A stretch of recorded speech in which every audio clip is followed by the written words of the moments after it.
শাসন ব্যবস্থায় সমতার লক্ষ্যে পাকিস্তান সরকার 1961 সালে জাতীয় সংসদ ভবনের নির্মাণ শুরু করে, যা এখনও আধুনিক স্থাপত্য হিসেবে বিবেচিত হয়। এছাড়া বাইতুল মোকাররম, ইসলামিক একাডেমি বা বর্তমান ইসলামিক ফাউন্ডেশন, মিরপুর চিড়িয়াখানা, কুর্মিটোলা বিমানবন্দর, বাংলা একাডেমি, রামপুরা টেলিভিশন ভবন, ঢাকা স্টেডিয়াম, ঢাকা জাদুঘর, হোটেল ইন্টারকন্টিনেন্টাল সহ বেশিরভাগ প্রতিষ্ঠানগুলো পাকিস্তান সরকারের হাত ধরে প্রতিষ্ঠিত। কথিত স্বাধীনতার পর শেখ পরিবার আর আওয়ামী লীগের দলীয়করণ আর লুটপাটে নতুন কোনো প্রতিষ্ঠান গড়তে পারেনি, বরং পাকিস্তানে রেখে যাওয়া প্রতিষ্ঠানগুলোকে ধ্বংস করে দেওয়া হয়েছে দিন দিন। বাংলাদেশ বেতার 1939 সালে ব্রিটিশ আমলে প্রতিষ্ঠিত হলেও রাজশাহী, চট্টগ্রাম, খুলনা, রংপুর, সিলেট বেতার কেন্দ্র প্রতিষ্ঠা করে পাকিস্তান সরকার।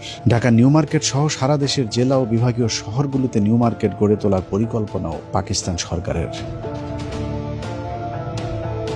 1971-এর পর গেল 55 বছরে বাংলাদেশে যত উন্নয়ন হয়েছে, দুই পাকিস্তান একসাথে থাকলে এসব উন্নয়ন আরো 50 বছর আগে হতো। বাংলাদেশের মানুষের কাছে রূপপুর পারমাণবিক বিদ্যুৎ কেন্দ্র নতুন বিষয়, কিন্তু জেনে অবাক হবেন রূপপুর পারমাণবিক বিদ্যুৎ কেন্দ্রের কাজ শুরু হয়েছিল 1961 সালে। সম্ভাব্য জায়গা হিসেবে রূপপুরে নির্ধারিত হয়েছিল বিদ্যুৎ কেন্দ্রটি। সেই লক্ষ্যে মার্কিন সরকারের কাছ থেকে অর্থ এবং প্রকল্প রক্ষণাবেক্ষণের জন্য প্রায় 200 কর্মকর্তাকে বিদেশে প্রশিক্ষণের জন্য পাঠানো হয়েছিল। এছাড়া 90-এর দশকে উদ্বোধন হওয়া যমুনা সেতুর প্রস্তাবও 1966 সালের অধিবেশনে পাশ করা হয়েছিল। পাকিস্তান সরকারের এসব কর্মকাণ্ড এখনো উইকিপিডিয়াতে দলিল হিসেবে রয়েছে। শুধু অবকাঠামোগত উন্নয়ন নয়, বাংলাদেশের সব অর্জনের গোড়াপত্তন হয়েছিল পাকিস্তান আমলে, আর কথিত স্বাধীনতার মধ্য দিয়ে আমরা সব হারিয়েছি। এই ধরুন 60-70-এর দশকে পশ্চিম পাকিস্তানিরা পূর্ব পাকিস্তানের ফুটবল আর ক্রিকেটে যে উন্নয়ন করে দিয়ে গিয়েছিল, তারই ধারাবাহিকতায় 80-90-এর দশক পর্যন্ত চলেছে বাংলাদেশ। 90-এর দশক পর্যন্ত ফুটবলের যে জনপ্রিয়তা ছিল, সেই ধারাবাহিকতা রক্ষা করতে পারলে বাংলাদেশ এখন হয়তো বিশ্বকাপের মঞ্চে খেলত। তৎকালীন সময়ে আবাহনী মোহামেডান ফাইনাল খেলাকে কেন্দ্র করে সরকারি ছুটি পর্যন্ত দিতে বাধ্য হয়েছিল তখনকার সরকার। অনেকেই বলে থাকেন পূর্ব পাকিস্তানিদের নাকি তেমন পাত্তা দিত না পশ্চিম পাকিস্তানিরা, অথচ 1970 সালেও যুক্ত পাকিস্তান ফুটবল দলের অধিনায়ক ছিলেন বর্তমান সংসদের মাননীয় স্পিকার মেজর হাফিজউদ্দিন আহমেদ। ফুটবলের সেই সোনালী সময় এখন আর নেই। 1997 সালে কেনিয়ার সাথে নাটকীয়ভাবে আইসিসির সেই ম্যাচ না জিতলে ক্রিকেটেও হয়তো বাংলাদেশ একদিন হারিয়ে যেত, অথচ ক্রিকেটের উন্নয়নও সেই পাকিস্তানের হাত ধরেই শুরু হয়েছিল।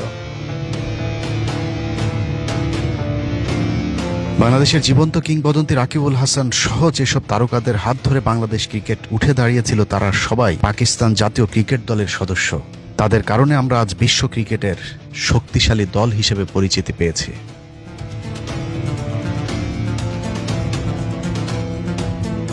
একই অবস্থা সংস্কৃতি অঙ্গনেও। বাংলাদেশ চলচ্চিত্রের যত নক্ষত্র সবই পাকিস্তানের তৈরি। तूने मुझे धोखा दिया है, मेरी मोहब्बत का मजाक उड़ाया। तेरी भोली भाली सूरत को देखकर मैंने ये समझा था कि तू जंगल का वो फूल है जिसे रात के होठों ने अब तक नहीं छुआ।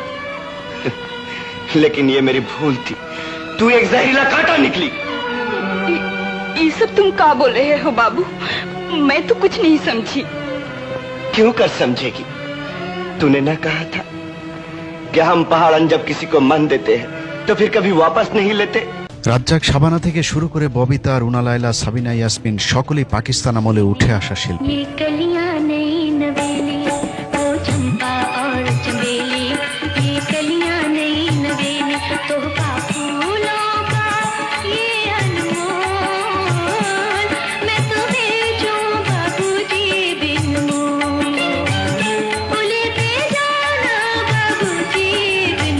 স্বাধীনতার পর 1.5 দশকে সেই ধাক্কাতেই চলেছে বাংলাদেশ।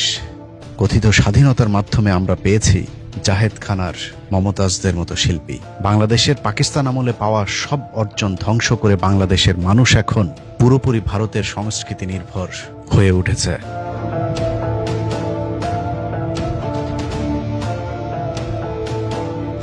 এটাই আমাদের 23 বছরের বঞ্চনার ইতিহাস। এবার চলুন কথিত স্বাধীনতার 55 বছরে আমরা কতটুকু এগিয়েছি সেটা দেখা যাক। 55 বছরে আমরা ঢাকা বিশ্ববিদ্যালয়ে শুধু একটি আলোচিত শাখা খুলতে পেরেছি, সেটা হলো চারুকলা। এই শাখায় পড়ুয়া বিজ্ঞানীরা প্রতি বছর বিশাল বিশাল মিসাইল, রকেট, স্যাটেলাইট উৎপাদন সহ নানা ধরনের আধুনিক জ্ঞান বিজ্ঞানের শাখায় বিচরণ করছে। 55 বছরে বাংলাদেশ সবচেয়ে বেশি এগিয়েছে নারীদের ক্ষমতায়নে। প্রতিটি অফিস আদালতে এখন নারীরা সেখানকার পুরুষদের লালসার শিকার। দেশ পেরিয়ে নারীদেরকে এখন পাঠানো হচ্ছে বিদেশে, সেখানে সকালে বাবার, দুপুরে ছেলের আর রাতে মেয়ে জামাইয়ের ধর্ষণের শিকার হচ্ছে আমাদের মা বোনেরা। আরেকটি খাতে উন্নতি হয়েছে, তা হলো তৈরি পোশাক শিল্প। অন্যের সুতা, অন্যের কাপড়, অন্যের করা অর্ডার বাংলাদেশে এনে কাপড় তৈরির পর অন্যের কাছে পাঠিয়ে দিয়ে যে আয় রোজগার হয়, তা দিয়ে বাংলাদেশের কিছু গার্মেন্টস ব্যবসায়ীর পকেট ভারী হয়, কিন্তু দেশের কিংবা গার্মেন্টস শ্রমিকদের কোনো উন্নতি হয় না। ইদানিং টিকটক শিল্পের ব্যাপক বিস্তার ঘটেছে। ঘরে ঘরে এখন টিকটকার, নারী পুরুষের অশালীন অঙ্গভঙ্গি আর বেহাইয়াপনায় ছেয়ে গেছে সোশ্যাল মিডিয়া। সব মিলিয়ে চারিদিকে পরকীয়া, বিবাহ বিচ্ছেদ, পারিবারিক অশান্তি যেন এক মহামারী রূপ ধারণ করেছে। ভণ্ড রাজনীতিবিদদের বক্তৃতায় আমাদেরকে বীরের জাতি হিসেবে পরিচয় দিলেও সারা দুনিয়ায় আমাদেরকে বানিয়ে রাখা হয়েছে ভিখারির জাতি। কোথাও এই জাতিকে সম্মান দেওয়া হয় না। কথিত স্বাধীনতার পর সবচেয়ে বেশি লাভ যেটা হয়েছে তা হলো শেখ পরিবারের। শেখ পরিবার আর আওয়ামী লীগের লুটপাটের স্বাধীনতার পর 3.5 বছরে না খেয়ে মারা যায় 15 লাখ মানুষ। আওয়ামী লীগের তৈরি রক্ষী বাহিনীর নৃশংসতায় মারা গিয়েছিল আরো 45,000 মানুষ। পাকিস্তানিদের 23 বছরে পুরো পূর্ব পাকিস্তানের ধর্ষণের মামলা হয়েছিল মাত্র 1,674টি। আর কথিত স্বাধীনতার পর শুধুমাত্র 75 পর্যন্তই বাংলাদেশে মোট ধর্ষণের মামলার সংখ্যা ছিল 11,326টি। তারপরেও এই স্বাধীনতাকে বাঙালির চরম পাওয়া হিসেবে প্রতিষ্ঠিত করা হয়েছে, আর পাকিস্তানকে বানানো হয়েছে চিরশত্রু। কথিত সেই স্বাধীনতা যুদ্ধেরও প্রতিটি পরতে পরতে রয়েছে মিথ্যা আর অসত্যের ধূম্রজাল। বলা হয়ে থাকে পাকিস্তানিরা আমাদের 30 লাখ মানুষকে হত্যা করেছে, 2 লাখ মা বোনদেরকে ধর্ষণ করেছে। অথচ 30 লাখ মানুষ মারা গেলে প্রতি গ্রামে অন্তত 45 জন করে মানুষ মারা যাবার কথা, কিন্তু 45 গ্রামে খুঁজেও পাকিস্তানি হানাদার বাহিনীর হাতে মৃত্যুবরণ করেছে এমন একজন মানুষকেও খুঁজে পাওয়া যাবে না। সব ভুয়ো হয়েছে, আছে কিনা তা তো জানি না। ওই যে মুক্তিযোদ্ধার ভাষায় হেলেন আর কি বয়স হয়েছে, আরে মাবে বীরাঙ্গনা বানাই। ওর নাম লো এইটা হেলেনা। ওই যে মুক্তিযোদ্ধার চার দোকানদার যে মহিলা, ও কি বীরাঙ্গনা নেই? 71 সালে জন্ম হইতো হয়নি। ওরে বানাই রাখছে। ওই যে কয়জন নেতারা ওরে ঢাকা নিয়ে খেলাই টেলাইয়া ওই ইয়ে করছে। আমরা যখন গেলাম গা, আওয়ামী লীগ ক্ষমতা আসলো, আসার পরে দেখ এরা ইচ্ছা মতো গে 2টা লোকের বানাইছে। একটা হইল মহরকোনা আর একটা হইল আমার এখানে। 30,000 টাকা ওই বার্তা পাইছে, আমরা কিন্তু 20,000 টাকা পাই। এই যে বানাইছে এইটারে 50% বাক কইরা এই কয়েকটা নিচ্ছে নেশায় এইটা করছে। যে সমস্ত বীরঙ্গনা ইতিমধ্যে বিগত 15 বছর বা 17-18 বছরের মধ্যে যাদের নাম ধাম শোনা যাইতেছে এবং যারা আমাদের ওই নিয়মিত বেতন ভাতা পাইতেছে, এটা একেবারেই একটা কমপ্লিট একটা মিথ্যা প্রবঞ্চনার মাধ্যমে, যেটার কোনো বেসিক নাই, কোনো ভিত্তি নাই। বলা হয়েছে নারীদেরকে নির্যাতন করা হয়েছে। 2 লাখ নারীর কথা। 2 লাখ হোক 1 লাখ হোক, এটা আমাদের জন্য লজ্জা।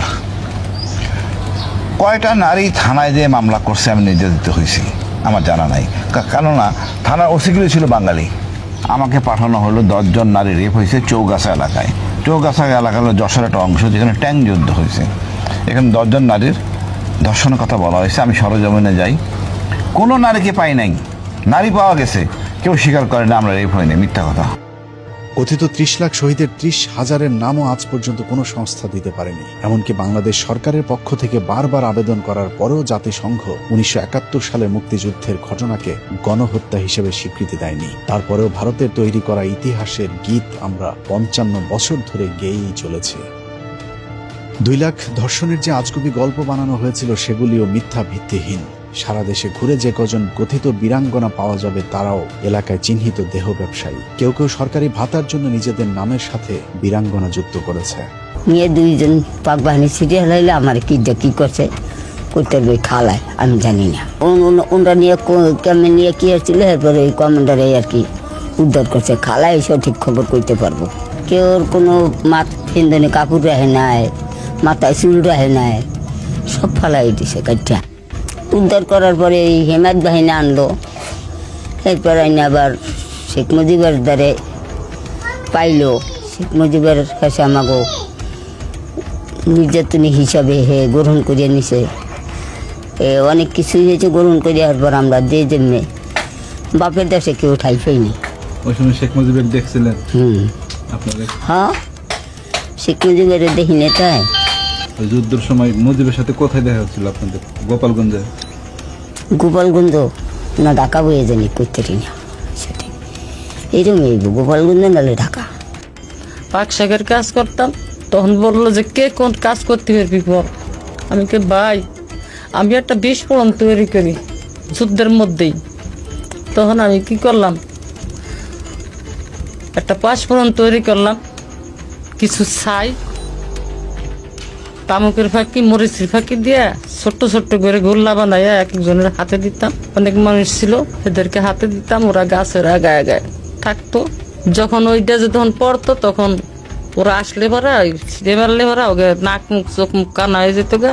তখন ওদের অস্ত্র মস্ত্র আমরা চিনে এনে মুক্তিযোদ্ধাদেরকে দিতাম। বহু অপারেশন করছি আমরা নিজের হাতে, না হইলে কমসে কম আমার এই হাত দেয়, না হইলে 2 থেকে 500 আমি মারছি। আমি 11 জনের জীবিত অবস্থায় তাদের পুরুষঙ্গ কেটে লেছিলাম কাঁচি দিয়া, বব কাঁচি দিয়ে কাইটটা আমি টাকি মাছের মতন শুটকি দিছিলাম। এভাবে পাকিস্তানিদের সাথে আমাদের চরম দূরত্ব তৈরি করে আমাদেরকে পরাধীন করে রেখেছে ভারত। একটি স্বাধীন জাতি হিসেবে ন্যূনতম সম্মানটুকু আমাদের নেই। পৃথিবীর সবচেয়ে ভয়ঙ্করতম সীমান্তে আমরা বসবাস করি, যেখানে প্রতিদিন পাখির মতো মানুষ হত্যা করলেও তার কোনো বিচার নেই। অথচ পাকিস্তান আর্থিকভাবে খুব সচ্ছল হতে না পারলেও তারা সম্মান নিয়ে বেঁচে আছে। 71-এর যুদ্ধের ধকল এখনো কাটিয়ে উঠতে পারেনি দেশটি। যদিও পাকিস্তানের ব্যাপারে আমাদেরকে যেভাবে জানানো হয়, পরিস্থিতি তার সম্পূর্ণ বিপরীত।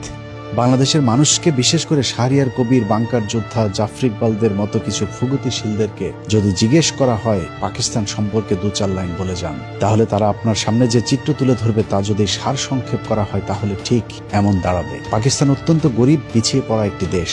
এই দেশে স্কুল কলেজ কিছুই নেই, শুধু কয়েকটি কওমি মাদ্রাসা আছে যেখানে ককটেল বানানোর প্রশিক্ষণ দেওয়া হয়, যেই ককটেল দিয়ে ভারতের সাথে সীমান্তে তারা যুদ্ধ করছে। পাকিস্তানে কোনো মিল, কল কারখানা কিছুই নেই, যে কারণেই তারা তাদের নিত্য প্রয়োজনীয় জিনিস থেকে শুরু করে ইলেকট্রিক পণ্য, এমনকি মোটরসাইকেল, গাড়ি সবই বাংলাদেশ থেকে আমদানি করে। ওই দেশে কোনো রাস্তাঘাট, ফ্লাইওভার তো দূরের কথা, পায়ে হাঁটার মতো কোনো রাস্তাও তৈরি করতে পারেনি পাকিস্তান সরকার।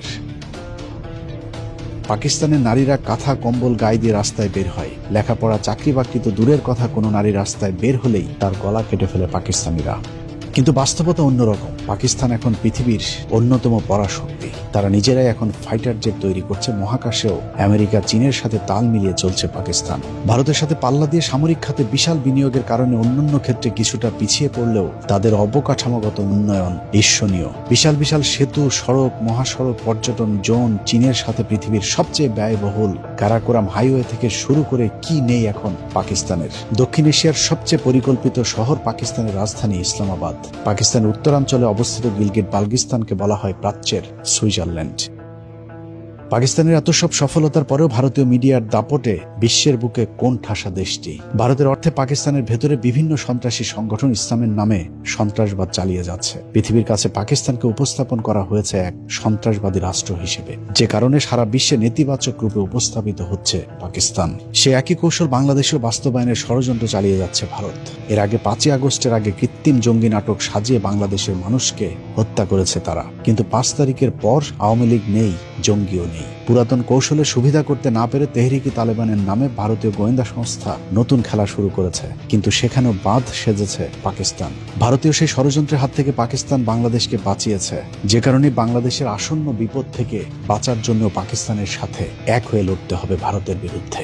দুই পাকিস্তান একসাথে থাকার 23 বছরে পশ্চিম পাকিস্তানিরা আমাদের সাথে কি আচরণ করেছে সেটা শুরুতেই আলোচনা করা হয়েছে। তারপরেও যুক্তির খাতিরে মনে করুন পাকিস্তান আমাদের সাথে অনেক বৈষম্য করেছে, তারপরেও পাকিস্তানকে আমাদের দরকার, কারণ শত্রুর শত্রু সব সময় বন্ধু। পাকিস্তান বাংলাদেশকে সব ধরনের সামরিক সহযোগিতা দিতে প্রস্তুত।